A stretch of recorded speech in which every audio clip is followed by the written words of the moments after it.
Welcome to the Ports Garrison. Please like, subscribe, and share. Thank you. Greetings once again. Welcome to the Poets Garrison. I am PD Poet, sometimes called Phil the Poet, and this is episode number 5 of the week that was. We review calendar week number 7 of 2023. I've been getting the numbers and the weeks mixed up before, so I'm getting it right this week. It's episode number 5, review of calendar week 7 of the week that was, where I look back at those things that caught my attention in the news. So far, 2023 has been kicking my butt, but I am a fighter and I'm convinced that with my best foot being put forward, it can only get better. Now, last week, where do we start? I see where we started with the ceremonial opening of Parliament. To me, a lot of pomp and pageantry, a grand dressing contest to see who can outdo who. And the best dress and the worst dress goes to, I'll leave that up to you. MP George Wright was once again in the news at the ceremonial opening of Parliament, deciding on trying to get in with which party. He tried once again. I'm not quite sure if he succeeded, but he tried to get in with the opposition parliament, and there was some protest as to whether he should walk marching with them or not. You see, Wright has resigned as a member of the JLP, but he remains a member of parliament. As far as I know, he still caucus with them, he still votes with them, doesn't support the opposition. There was a recent divide in the House, and I'm sure he voted with the opposition. So why should they walk in with him? Why does he walk in by himself? Oh, I don't know. He needs to figure it out and stop creating this every time there's an opening of Parliament. People don't want to walk with him, George. Not about create no eruption or try walking with him. Well, part of the opening of Parliament is the Governor General's speech, and he spoke a lot about the plans that the government has. And he said, amongst the things, he says that the government is vowing to finally enact laws to deal with unexplained wealth. Unexplained wealth. Now, immediately to my mind, the first person that came to my mind was the one Prime Minister Andrew Holness.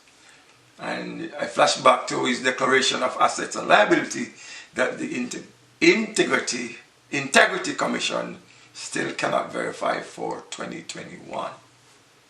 So it's GG, it's good to enact laws and to have them on the books, but it's a whole different subject as to who is bold enough to go after the fat cats and deal with them as they should be. Is it the police that's going to go after them? The usual suspects? Politicians? The Integrity Commission? I don't know. See, there's some things that happened recently during the course of the week that makes you wonder about the integrity of the Integrity Commission.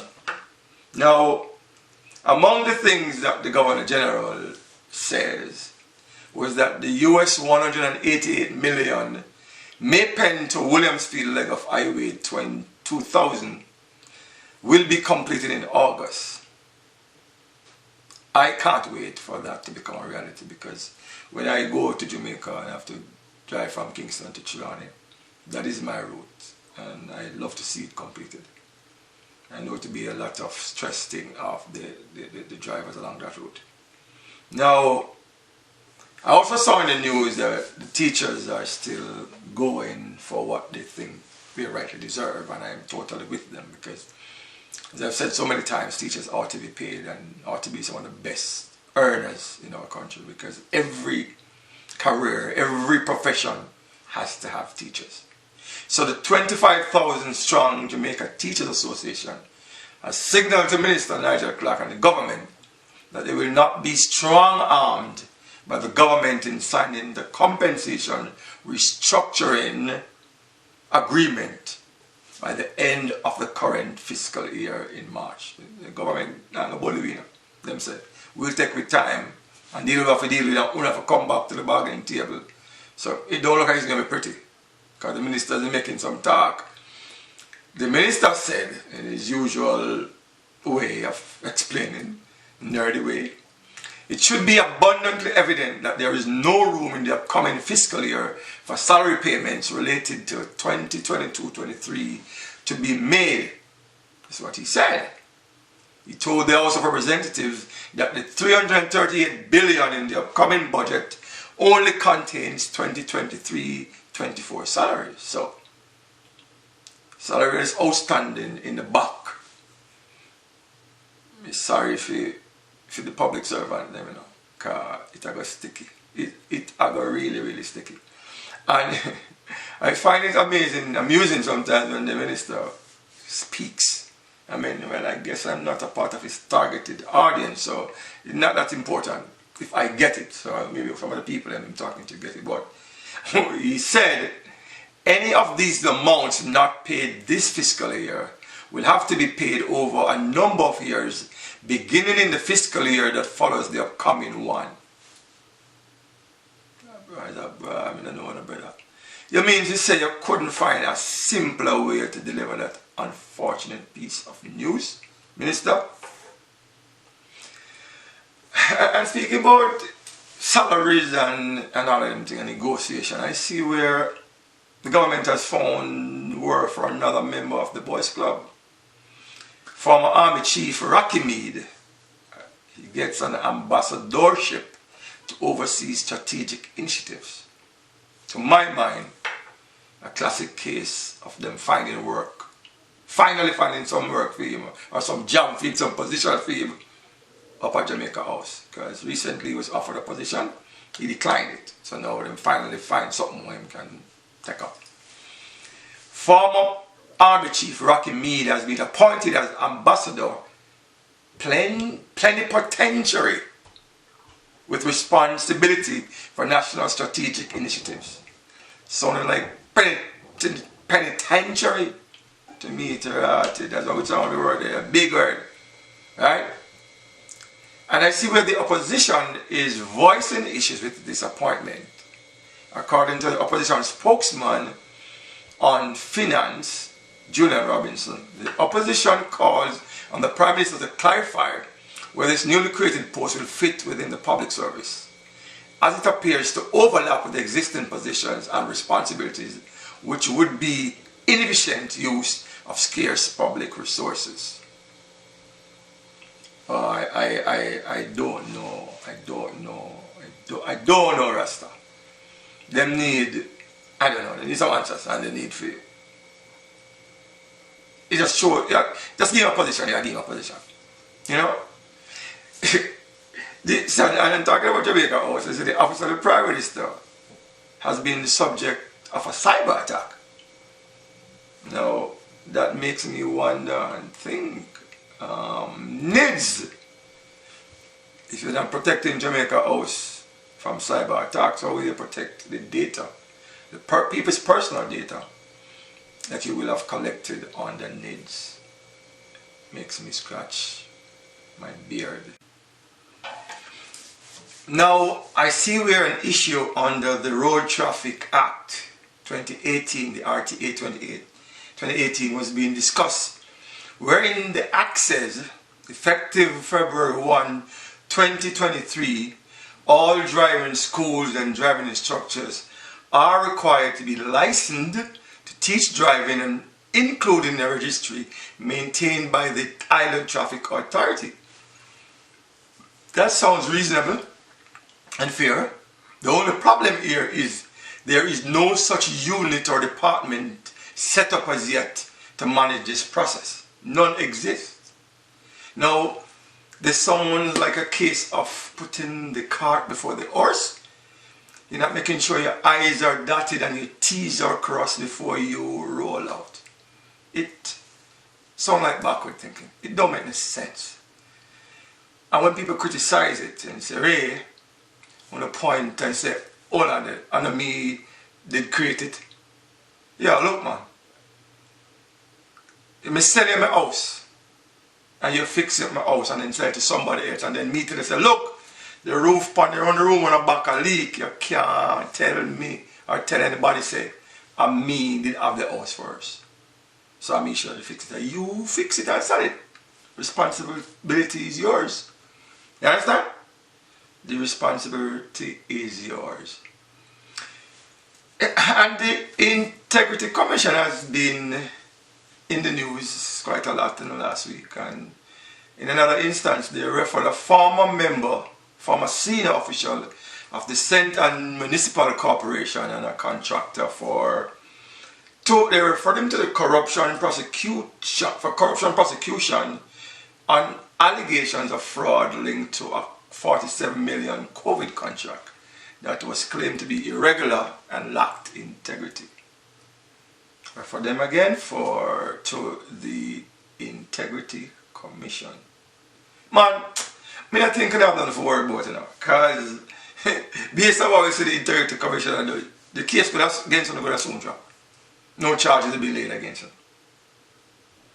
It look like the commissioner, the Integrity Commission now needs or requires a commission of inquiry into the Integrity Commission. And speaking about those matters, there's a case of a man who got a light sentence on a gun possession charge. I think it was gun and ammunition charge, because he was charged under the wrong section of the law. Sounds like it falls under the ambit of the DPP. So the DPP has admitted that the St. Catherine man, who was under a 4-year sentence for illegal possession of firearm and ammunition last Friday, was indicted under the wrong section of the Firearms Prohibition Act, which was just passed in November last year. Another case of the car before the horse. Everybody know thing work, got shoes, set it up, check it out, public education, everything. Everybody who working in it knows it's supposed to work. You see, the error resulted in the 28-year-old man be given, his name is Dennis Mundell, was given a discretionary sentence. And this discretionary sentence drew the ire of a whole bunch of people that complained about it. Strong criticism from the judiciary and people in a social media that feel it. So now it turns out that he was given 50 something months, right? 4 years and 6 months. And the government, they recently touted a mandatory minimum sentence of 15 years imprisonment. I don't know, Rasta. I don't know. Now, the DP has disclosed that this gentleman was the first person to be sentenced under the law. And as I said before, she said he should have been indicted under Section 5 of the Act instead of Section 45. Now, this has forced all matters, anybody taking a guilty plea or in a trial relation to the illegal possession of firearms under Section 5 and Section 45 to be suspended.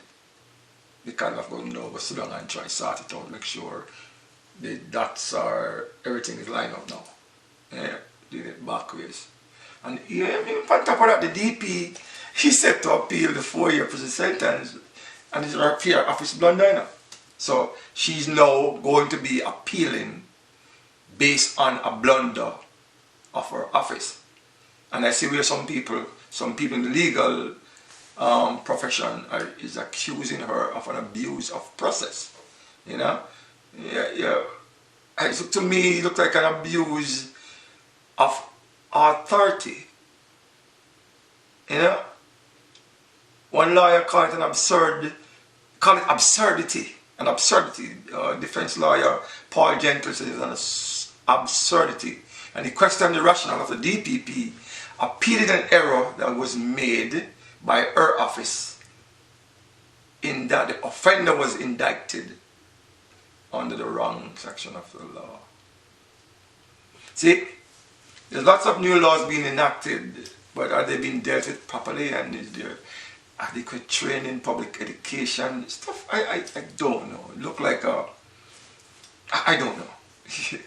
So the DPP again, on convict, a murder convict, has filed a lawsuit in the Supreme Court to seek or to bar the government from extending the appointment of the Director of Public Prosecution, Paula Llewellyn, for a second time. So she should have retired before. She got an extension, and a 3 years extension. So she should have retired at age 60. She got a 3 years extension, and it looked like them trying to give her a second extension. And this prisoner, or this convict, is getting his lawyers to say, look, man, this is not right, you know. Squash this. So, because he says, Cameron stated in his affidavit that in the course of inquiring if a purported second extension was gazetted, he discovered that Llewellyn's first extension to remain in office as DPP beyond the age of 60 was not gazetted. He's seeking a declaration that in the absence of a gazetted appointment for Llewellyn to remain in office renders her office vacant. He's also seeking a declaration that the purported extension is illegal, null and void, and of no effect. He's also seeking an order to prevent her from getting a second extension.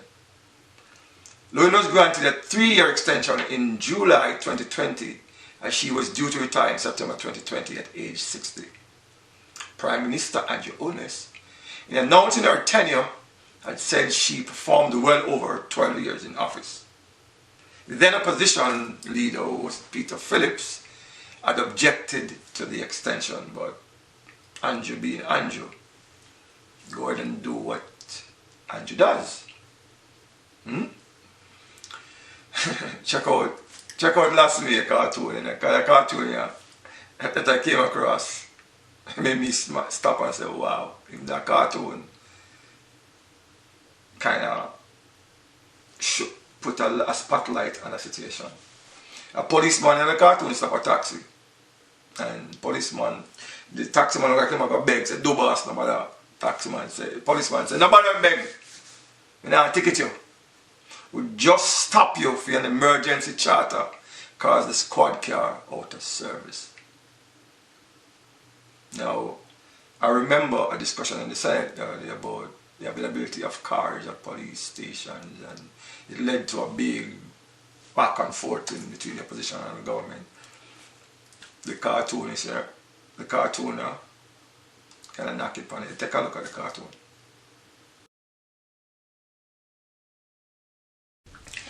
Now, another matter that caught my attention, and clearly caught the attention of most Jamaicans, is the case at the University of the West Indies, where a young girl was alleged to have been held captive by her boyfriend and tortured in his room. She was discovered captive with burn marks inside his room on the Mona campus week before last. Senior Superintendent of Police Marlon Nesbitt said investigation so far suggests that the woman was held for at least 3 days and tortured with a clothing iron and other stuff. Now this is a hot clothing iron that has deformed the face of the lovely young lady. Don't know what these young people, don't know what kind of power these young men have or these men have over women, or claims or think they have. You kill them, you this, you rape them, you murder them, you do all kind of thing. They're not your property, man. So Mr. Matthew hide. You can't hide. Who is a 22-year-old student of the University of the West Indies, has now been charged with assault over the alleged torture of his ex-girlfriend on the Mona campus in St. Andrew last week. Well, I mean, I tell you, it's not an easy road. A company that has been dominating the news headlines for a couple of weeks now, SSL, song make about them and all kind of thing, Stocks and Securities Limited, it was revealed that they owe $40 million in taxes to the government. Some representing deductions from employees' wages. Now, them people are so wicked that them thief from all them own employees. So, them deduct NHT, pensions and so on from them salary, but them don't pay it over to necessary government agencies. So when a man want to get back in NHT refund or get a benefit, he may say, no, I have no refund for get or no benefit because even though it was taken from his salary, it was never paid over to the proper entity, and so they have not forget. Wickedness. This is a wicked. Stop saying wicked, because I'm wicked. And I see where the Supreme Court has extended an order blocking the directors of the said company, SLC, from winding up the company or liquidating its assets. So they want to wind up the company and liquidate the asset, do what they want to do and cut if they can. Them say no, you can't. We are extend the block. You can't do it. And I'm still on the subject of SSL. An unfortunate case is Usain Bolt's former manager, a gentleman called Norman Peart. Seems his name has been cleared because it was being all over social media and all over that he was part of the fraud against Bolt, in that his signature appeared, but his signature appeared to have been forged, and the Financial Investigation Division has cleared him and said he was never a suspect for them in the first instance. So it's good for him that his name has been cleared, you know, and him and his family can say, all right, but I guess whatever damage was done has been done already, and kind of hard to retract it, you know, but I guess over time them say heals all wounds, and so hopefully over time, hopefully. And still on the SSL, the person who seems to be at the center of the fraud, Jean Ann Panton, and was slapped with several charges in relation to a multi-million-dollar fraud scandal. So she was charged.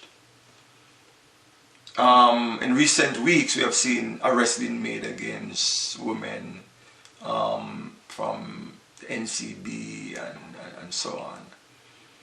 And I see where she has been charged, but I haven't heard any word yet about an arrest.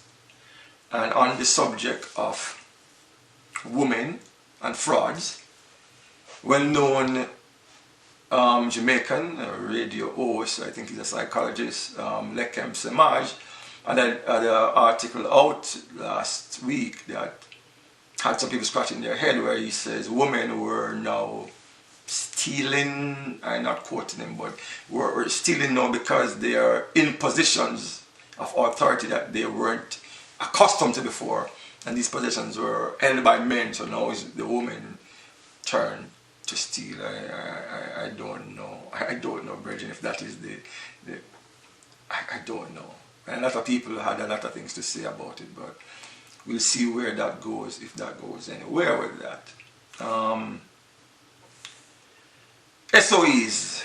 I see them declare some SOEs again in Clarendon, St. Anne and Kingston Western. Now, if they need extensions on these SOEs, I will be keenly watching the debates because I know the debates will be pretty interesting, but it's going to be a lot of back and forth going on there. Now, I watched a movie some time ago, a couple of years ago, well, I don't remember when, I don't remember the name of the movie, but it's a black movie about some people in California trying to steal an ATM out of a business establishment. And it seems that that has caught on in Jamaica now, and it's a thing to do.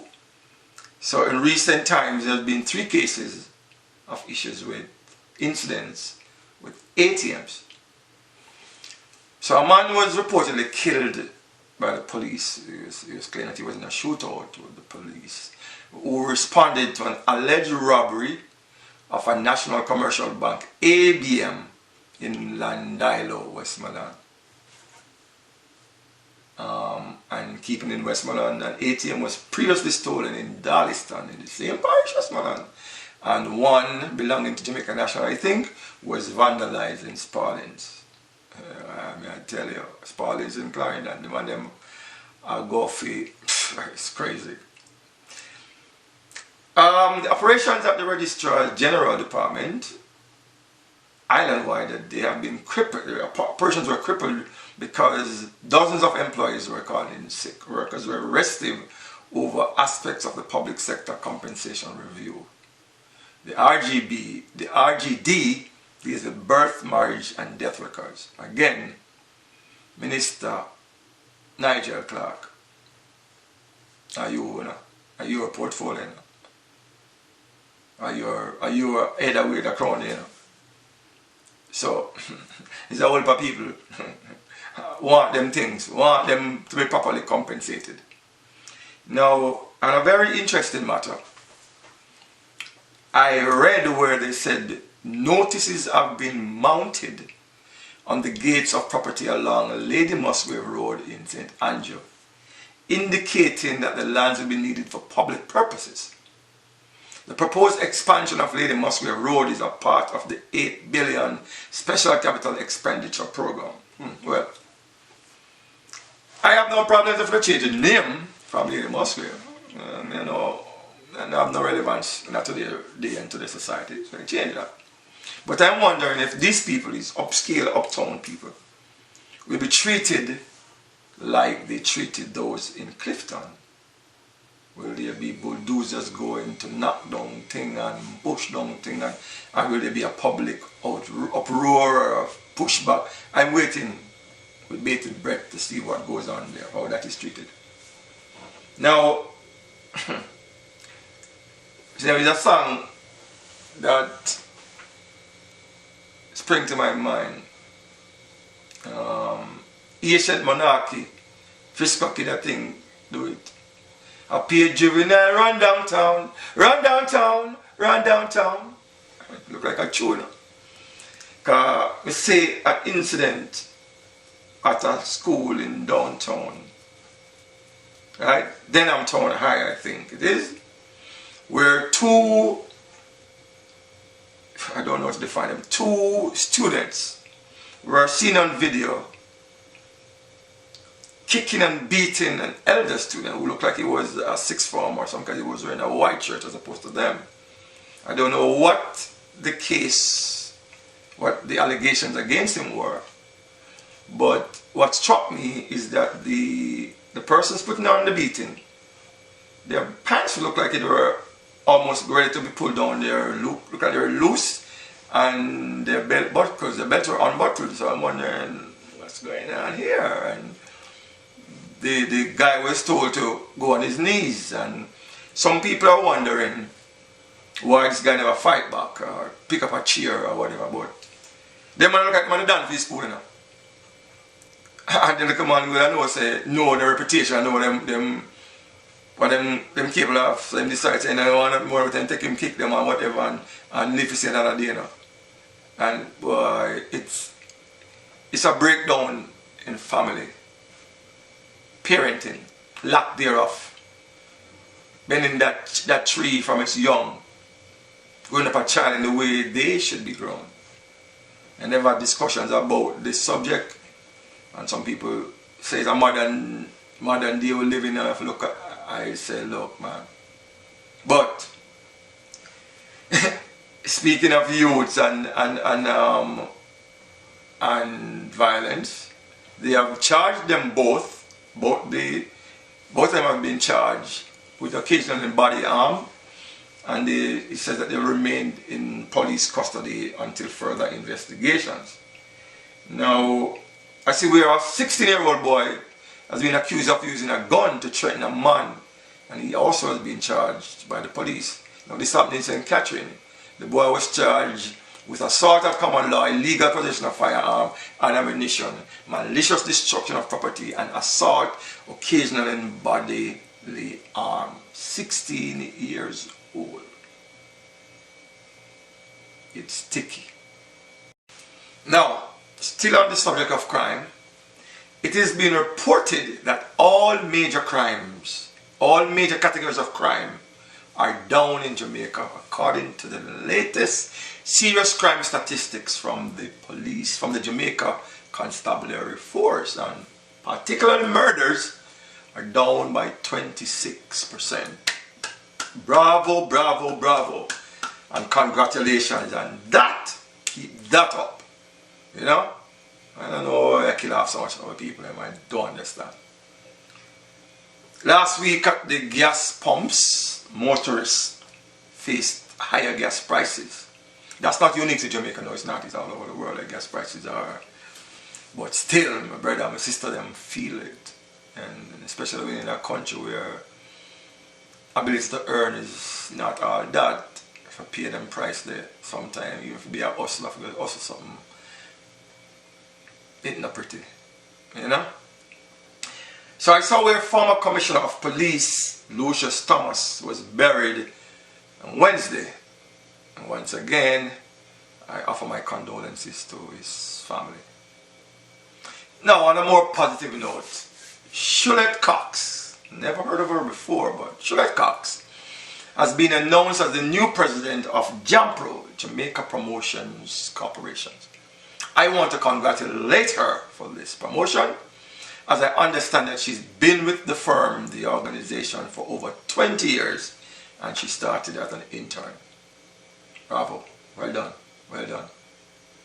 You know, I have to big up them people when them achieve. Now, on the subject of sports, the Reggae Boys, on the 17 Reggae Boys, unfortunately did not qualify for the 2023 Under 17 World Cup after they were beaten 2-1 or 1-2, 2-1, 1-2 by Guatemala on Saturday night. They had finished second in their preliminary group and got knocked out in the well-named, properly named, aptly named knockout round. GFF young boys, young Reggae Boys, coaching staff, pull up on the socks and lace up on the boots. Better luck next time. And while on the subject of Reggae Boys and football, last week I had forgotten to mention that Adidas had finally placed replicas of the new Jamaica kit, made them available on sale on their website. I guess this was week before last. The shirts received mixed reviews, primarily on design. Some people never like them look, some people have kind of things to say, blah blah blah. Adidas I use Jamaica, rare. However, Adidas reported that the release of the shirts and the resultant demands had temporarily crashed the Adidas website. So there must have been some rush to get these shirts. You know what I'm saying? So that's a good thing. The JFF says Adidas merchandise will be coming soon to local stores. Now I hope they will be at local prices also. Now I hope that the JFF will be able to sell some of these from their website there, but it's non-existent. So, and I hope this, as I said before, local prices, because on the Adidas website, the shirt was being sold for $90 US. You know what I'm saying? $90 US.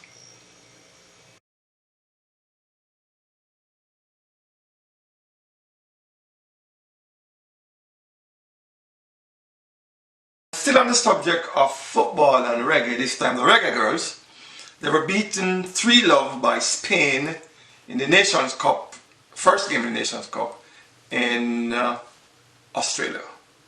Reggae Girls, lace up on us on the boots and put up on the socks and let's get going again, alright? All is not lost. There's hope. Let's go. So that's where the JFF fired a physical trainer. National team physical trainer Jason Busher-Henry has been fired from his post by the Jamaica Football Federation. And I think he has been dismissed because of his role in a melee bust-up between members of Harbourview Football Club and the security forces at a recent Jamaica Premier League game against Vere United at the Wembley Centre of Excellence in Clarendon. Financial services company Sagicor Group says it has raised approximately 92 million in its charity road race that took place on Sunday in St. Andrew. Again, well done, well done, well done. I saw the Sub 10 King Asaf and his wife were well featured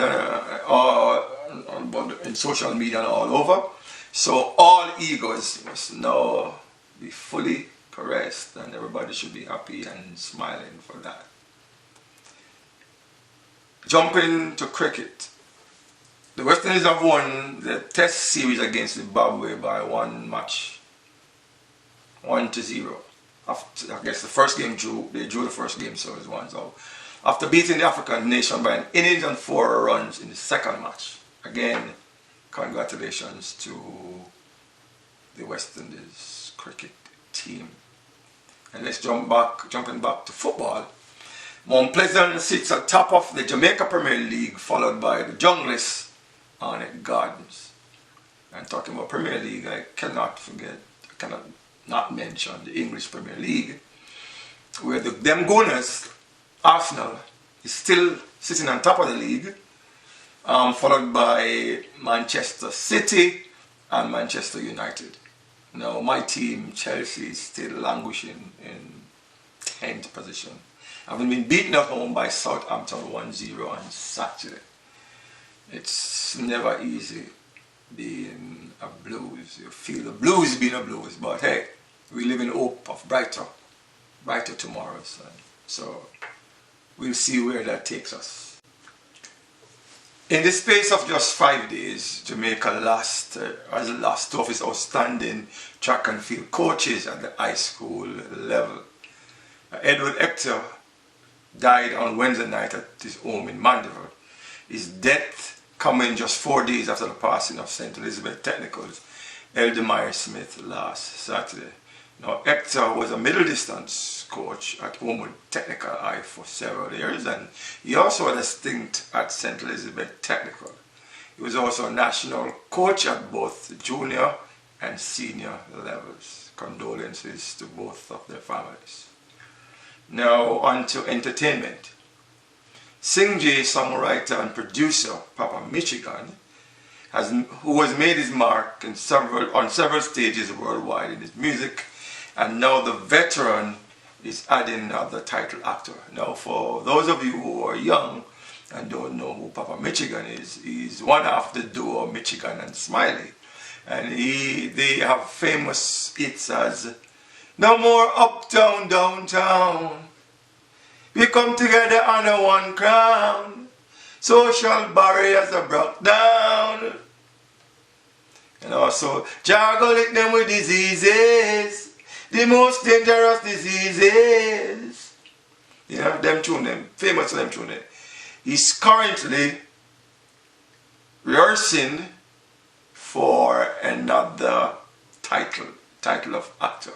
So he's currently participating in 8-hour rehearsals to get all the notes right for his musical comedy debut in The Obia Man, which is written by NAACP Image Award winner Charles Douglas and directed by Jamaican-born actor Jeffrey Anderson Gunter, who you know from his roles in Naked Gun 33 and 1/3 and Mark for Death, and he's also an award-winning stage director.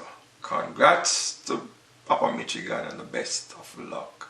Now reggae is in the history books once again. For the first time in Jamaica's history, iconic songs by Reggae King Robert Nesta Marley and Reggae Queen Marcia Griffiths are featured in television ads that are airing currently in the United States.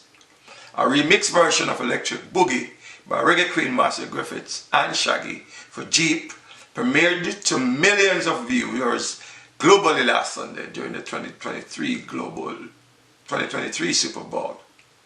While a Sandals Resort TV spot that features Marley Three Little Birds is currently airing in select markets in the USA on NBC TV. Well, Marley did say, "Play I on the R&B." This look like it's bigger than the R&B. Well, moving on in entertainment, Calabash, a festival that's near and dear to me, following 4 cancellations since the 2020. Largely due to the COVID-19 pandemic, the Calabash International Literary Festival is moving forward. Forward. FORWORD. With the 2023 staging of the highly anticipated event. And if you have the time, don't miss it. Go on to St. Elizabeth and check it in. A couple of days of good reading, good books, music, just a vibe, get away. You know, pretty good. I wish I could make it, but if you can, go check it out. Big, big things.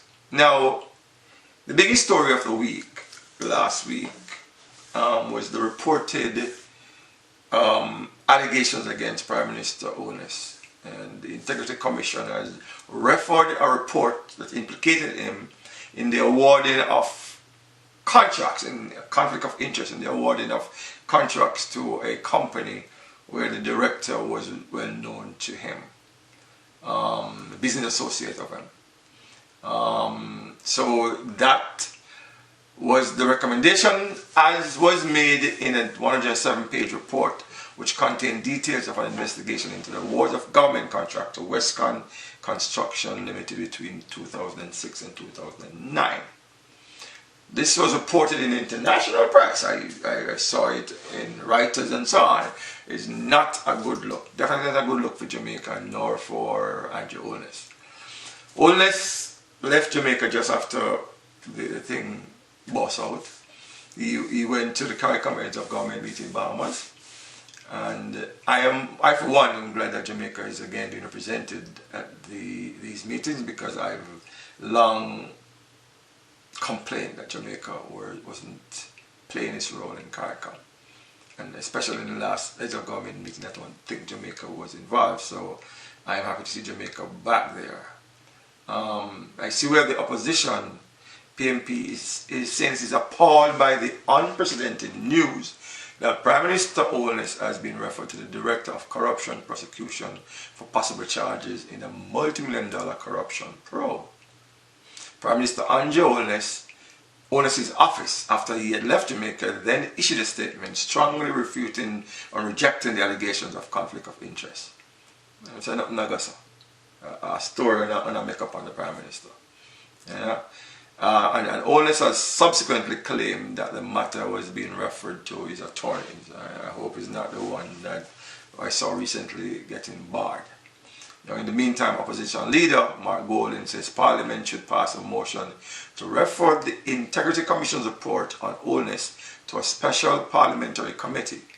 He said the issue could go to Parliament's Ethics Committee or the committee which reviews Integrity Commission reports. Now, after all of that, we heard that the actual Director of Corruption Prosecution in the Integrity Commission, Akeisha Prince Kamika, has ruled that no charges will be preferred against Prime Minister Andrew Onus. Now, we all know that in politics, perception is sometimes greater than reality, and perception oftentimes becomes the reality for some people. Prime Minister Onus is not pretty. It is definitely not pretty.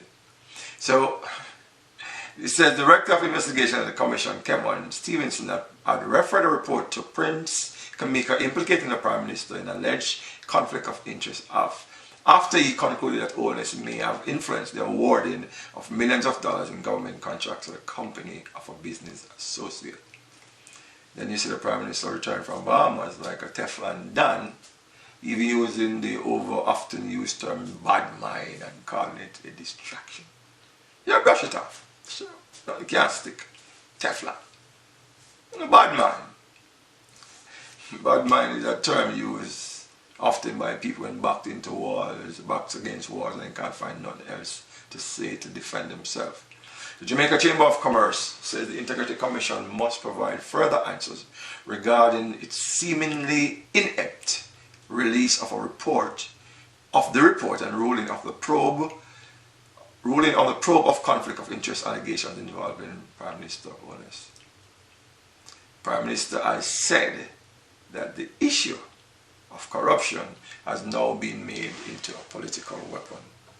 Clearly, to my mind at least, the Prime Minister is having a bout of amnesia, because he seems to have forgotten that while he was in opposition, that weapon was one that he used at his discretion, freely used. So, can't be one thing when you're in a position and another thing when you're in government. nothing surprises me these days. Anyway, now if these claims were made when he was a mere minister in the Ministry of Education, a ministry that has its name tarnished many times over with the word corruption. Now, if these claims came about when he was a mere minister in the Ministry of Education, now imagine that he is Prime Minister. He has way greater influence and power. You have to scratch your head and wonder, scratch my beard. You just can't say about my Prime Minister and distraction. Deal with the matter proper. That's me. What you have to say about this?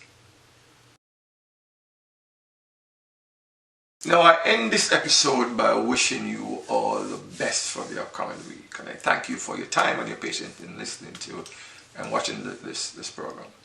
I'm imploring you to be safe, to consider others, to think of others, to share a smile, share a kind word with anybody you come across, anybody you meet. Will make the world, indeed make the world a better place. Now, in 1998, Jamaica Reggae Boys qualified for the first and only time for the FIFA World Cup in France. And the entire Jamaica, including myself, was caught up in the positive vibe. This year marks 25 years since that happened. This is 2023 will be the 25th anniversary of that qualification. Now here is a man who was really central to the qualification. Brazilian coach Rene Simões inviting you to a celebratory function in Porus on Sunday, July 16. Yes, he'll be there. Unfortunately, I can't be there, but if you can, I implore you to go, because I'm sure to be a wonderful, if you're a lover of football, it'll be a wonderful, wonderful occasion. Now, again, thank you for watching, and until we meet again next week, I'm sure. One love, manners, enough respects. Dear Jamaicans, I have an invitation for all of you. Sunday, July 16th, I will be in Poros Community in Manchester for the Poros Festival. I will be there, and I want to play too. And many of the Jamaicans, my players, former players, national teams in 1998, they will be there too. Let's play football. Let's make a very good, beautiful celebration for the 25th anniversary for our qualification in France, 1998. See you there. Maximum respect. Thanks for watching.